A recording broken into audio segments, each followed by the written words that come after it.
Vous vous nommez Gérard Dubosquet de Marchesson. Monsieur le comte Dubosquet de Marchesson. Vous habitez à Paris, dans le 16e arrondissement. Vous êtes maire d'Éludon, où vous avez un château pour résidence secondaire. Et vous êtes conseiller général du canton d'Éludon. Comme mon regretté père, monsieur le comte Dubosquet de Marchesson. Monsieur Dubosquet de Marchesson, je vous informe que vous êtes en garde à vue à la suite de diverses plaintes ou infractions que nous avons constatées. Vous avez le droit de garder le silence, de vous faire examiner par... Je m'en doutais, je ne parlerai qu'en présence de mon avocat. Monsieur, laissez-moi passer, je suis avocat, monsieur le comte, laissez-moi passer. Je suis outré, adjudante. Comment osez-vous interpeller mon client, dont la famille a donné tant de morts pour la France, tant de sang, des conseillers généraux, des maires au service de nos concitoyens, une famille de vieille noblesse française, c'est un scandale. Votre plaidoirie pour le jour de l'audience, asseyez-vous. Commençons. Reconnaissez-vous cette cocarde? Ben oui, c'est celle qui est sur le pare-brise de mon véhicule. Très bien. Et êtes-vous président de la République? Membre du gouvernement, peut-être? Membre du Parlement? Non? Président du Conseil constitutionnel? Vice-président du Conseil d'État?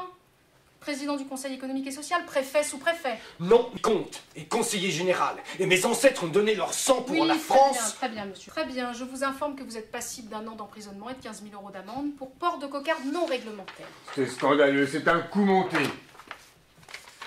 Reconnaissez-vous cette barrière? Oui.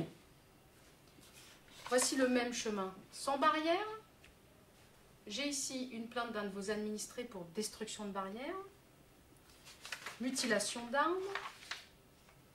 destruction de haies, détérioration du talus dans le but d'élargir un chemin. Reconnaissez-vous les faits? C'est un emmerdeur. Il voudrait que la commune fasse une déviation sur le chemin. Et de toute façon, rien ne prouve que tout ceci lui appartient. Oui, enfin, déviation que vous aviez à l'époque reconnue nécessaire. Je vous informe que vous êtes passible de 2 ans d'emprisonnement et de 30 000 € d'amende pour destruction, détérioration, dégradation d'un bien appartenant à autrui.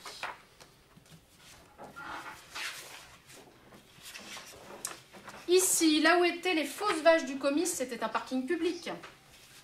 Vous l'avez comblé pour le réintégrer à votre propriété. Mais c'est faux! Il y a une clique qui veut ma place et qui passe son temps à me diffamer sur son site internet.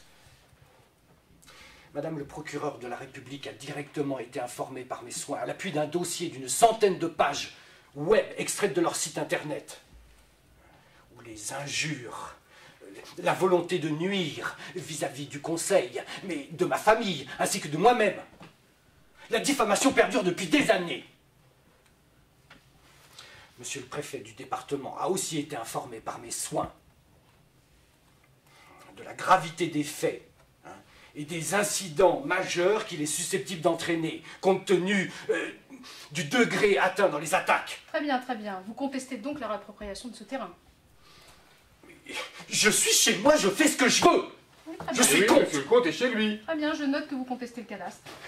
C'est inouï, une telle mesquinerie pour quelques mètres carrés qui servaient à garer des voitures, des vaches. Exactement. Et votre château, monsieur Dubosquet de Marchesson, que vous avez fait inscrire à l'inventaire supplémentaire des monuments historiques. Vous avez fait construire un bâtiment en bois sur 2 niveaux d'environ 100 mètres carrés, à moins de 50 mètres de la tour rectangulaire Renaissance, alors que vous ne pouviez ignorer fermer les yeux. qu'aucune construction sont interdites à moins de 500 mètres. Vous n'avez pas déposé de permis de construire. Mais je vous répète, je suis chez moi et je fais ce que je veux. Mais oui, monsieur est chez lui. Mais monsieur Dubosquet de Marchesson, la loi s'applique à tous les citoyens de la même façon. En demandant l'inscription de votre château au monument historique, en échange de diverses mesures fiscales et subventions pour travaux, vous ne pouviez ignorer qu'il aurait certaines contraintes. L'architecte des bâtiments de France a fermé les yeux. Eh bien, on verra si la justice les fermera.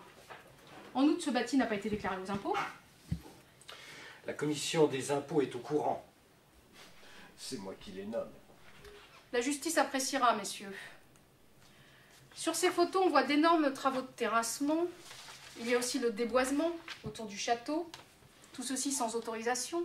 Qu'avez-vous à répondre? Mais je vous répète, je suis chez moi, je suis maire, et je fais ce que je veux sur mon domaine. Très bien, monsieur Dubosquet de Marchesson, je vais vous relire la loi dans ces cas-là. Lorsqu'un immeuble est situé dans le champ de visibilité d'un édifice classé au titre des monuments historiques, il ne peut faire l'objet d'aucune construction nouvelle, d'aucune démolition, d'aucun déboisement, d'aucune transformation ou modification de nature à en affecter l'aspect, sans autorisation préalable. J'ai été dénoncé sur le site internet de la clique. J'ai régularisé. De toute façon, personne n'ignore, et encore moins l'architecte des bâtiments de France, que c'est nous les châtelains qui décrétons les normes de construction. C'est fort bien expliqué dans Châteaux et Châtelains, le livre de ces affreux sociologues, les Pinson Charlot. Vous avez régularisé, mais cela ne met pas fin aux poursuites. Vous êtes passible d'une grosse amende de prison avec sursis et de la démolition du bâtiment en bois. D'autant que vous aviez obtenu la régularisation rétroactive de la construction d'une terrasse derrière le château. Or, vous avez construit celle-ci sur le côté. Oh, vous cherchez la petite bête, c'est mesquin.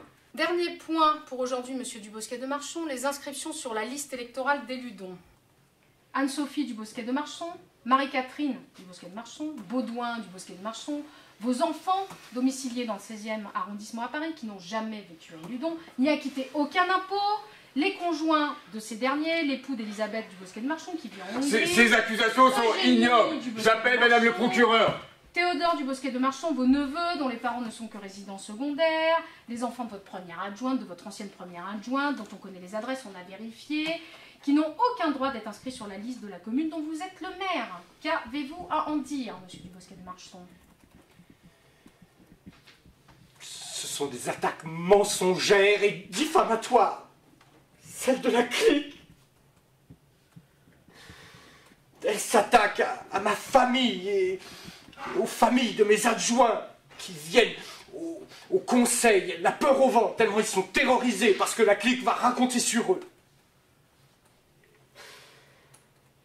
Oh, vous vous rendez compte qu'ils ont même publié les adresses de mes enfants, de mes pauvres enfants et des pauvres enfants de mes adjoints. Le tribunal a été saisi à ce sujet et sans succès. Le juge a laissé tout le monde sur la liste. Et même le mort. Alors. Non, c'est insupportable.